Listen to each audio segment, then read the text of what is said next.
Good evening. I appreciate everybody coming together tonight. Webster's dictionary defines persuasive as the ability to cause people to do or believe something different than what their mindset is. So do we believe that we could be persuaded just by someone speaking to us on a topic? I don't know. We'll see at the end of this presentation whether or not your thoughts have changed. I'm here to talk to you a little bit about something that I think is going to change law enforcement from this day forward and will increase our effectiveness, will increase our abilities to be transparent, and will help in our overall image to society. That is the little device in my hand. What is this? Does anybody know? No, it's not a pager, and by the way, you're dating yourself.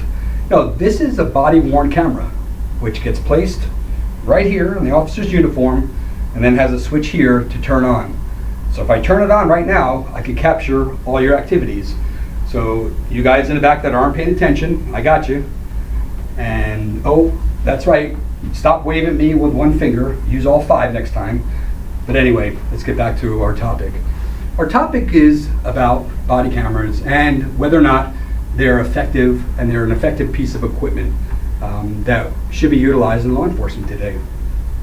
According to a Wall Street Journal report, federal funding of $75 million is going to be released by Obama to purchase 50,000 cameras and to help train law enforcement so we can reduce the type of activities that we're seeing in Ferguson and several other cities around the country. Now, some people will immediately say that $75 million won't make a difference in law enforcement. It won't change excessive force. It won't change the common problem that we're having with excessive force. And certainly it won't change people's behaviors, because excessive force is a behavior problem, not a training problem. The other side of that is that law enforcement officials say that $75 million is not enough. It's just a small drop in the pond, and it's not going to make any significant dent, as 50,000 cameras being released to approximately 750,000 officers is only a small dent. So therefore, creating not the significant change or device that will help create change for our future. So what are the fallacies with these body-worn cameras? Anybody? Okay, I agree. You officers out there, there's already people shaking their head, no, these won't work, I don't want to wear them, it's big brothers watching me, and I disagree with you. I think that if you're doing the right things for the right reasons, that who cares what's captured on video? If you're doing the right things, you don't have to worry about being on camera during your contacts. That's my personal belief, and I think that's what most administrators feel. And nowadays, if you're going on the street and you're not knowing, or at least thinking in your head, that someone's video cameraing you 24/7, then you're probably doing yourself an injustice. So that is one of the fallacies. The other part is privacy. Can these create some privacy problems? And they can in certain situations. But as long as you have strict policy and you adhere to the policy and you have some accountability built into those policies, then these will work and the right of privacy will not be affected. Now, the one other thing that you hear is about the inappropriate use of these cameras, meaning that officers can delete any activity that are on there. They can turn them off when they know that they're going to conduct some excessive force type of activities. That again comes back to policy, that comes back to training, but just so everybody knows, these cameras nowadays in 2015, you don't have the abilities to delete anything. You download at the end of your shift, and the entire day's events is downloaded where it's to a server that no one can get to, and then it's write restricted where no one can get to it. So those are some of the fallacies. However, I think there's much more positives, much more upside to having these cameras.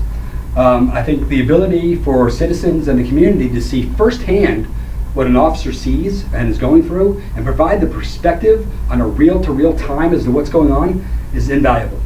I think that it stops the what-if type questions, because I think it puts you in that first-person seat to say, oh wow, I didn't realize how quick things go and how quick and fluid some of these events are. So I think that will be a help. Rialto, California conducted a study on these about a year ago.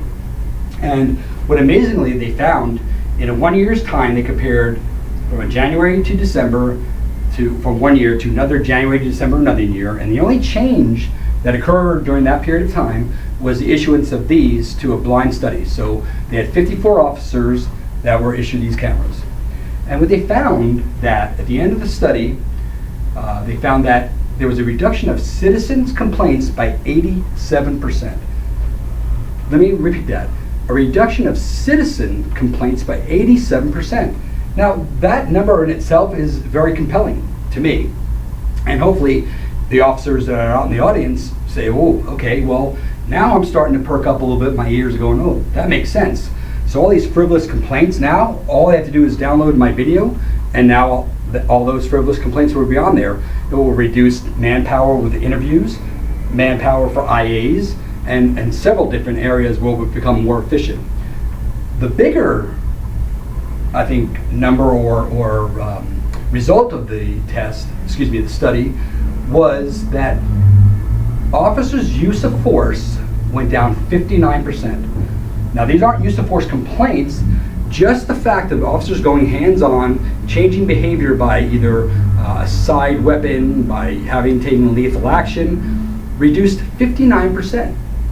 So people say, why is that? Well, let's put the camera on, and I'll hold up the camera, and if you were doing something inappropriate, like maybe not paying attention, I'm watching you, or if you were talking to your friends, what would happen?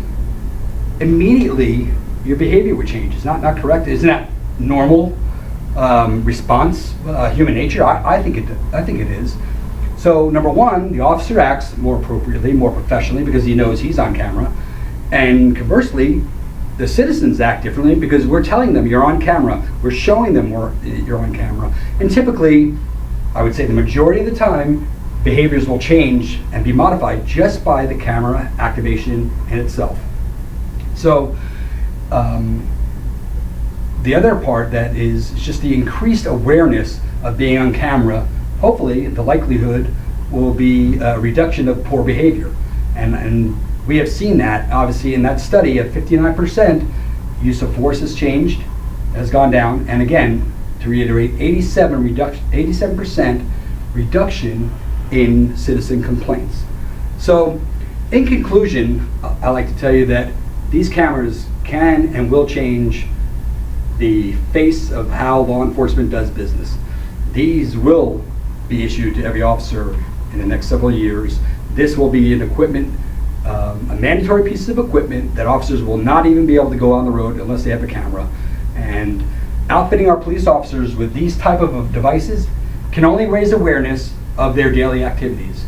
And that works twofold: from the citizens to see what we're doing, and the officer's perspective of what their conduct is and their professionalism. So that can only rise, which is a good thing. The other thing it does, it will provide an extra layer of accountability that will lead to a more efficient and effective policing in America. So thank you very much for your time this evening. I look forward to answering questions and addressing any concerns that you may have. Again, thank you very much for your time.